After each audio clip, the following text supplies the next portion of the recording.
Hey guys, Matt with Cykel. Today we get questions all the time on people's fat bikes. They might have just bought a fat bike or they've had one for a while and they've got a tire and they've got all these little holes in their tire, but there's no studs in them. So these are your stud pockets. If you have a tire like this, you can run studs if you want.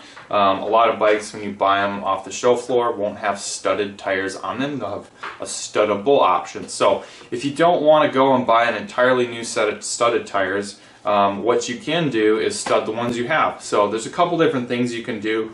You could stud the whole thing, and on these tires you're going to have a couple hundred studs per tire. Some in the 200 range, some are in the 300 range. It all depends on the tire. But there's a couple different options. If you don't want to put that many studs in, you can kind of pick your own little pattern or design. So a lot of people think, hey, the center traction is the most important. When yes, that is the most important for going in a straight line. The real reason you're going to run studs is when you start to go around a corner like this. If you don't have studs on your outside pockets and you go around an icy corner, that front wheel is going to just go. As soon as your front wheel goes, you're going down. There's nothing you're going to do to save that. Hopefully you're able to crash in a way that you don't get hurt, but there's a good chance you can get hurt. So if you're going to run any studs whatsoever, make sure you get your outer stud pockets. After that, you can start filling in the middle, but that's going to just help propel you in a straight line. So front tire especially, if you're concerned at all about falling, crashing, get studs on your front tire for sure, because that's what's going to keep your bike upright. The rear tire, for the most part, you can control when the rear tire is sliding around, but getting some studs in the front will definitely help you out. So a couple different stud options. We've got just your basic stud, your concave carbide stud. That's going to be the least expensive option. They're also the shorter ones. So if you're going to run these, I'd run them in the center.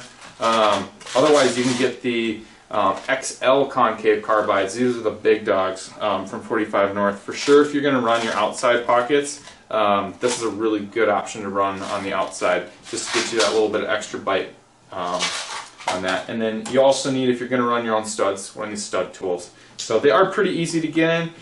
If it's a tire that you've been riding for a while, especially if you rode it in the summertime, there's a good chance these little holes will get some debris, little bit of pebbles, stuff like that. You're going to have to pick those all out before you put a stud in that pocket. So make sure you check those over.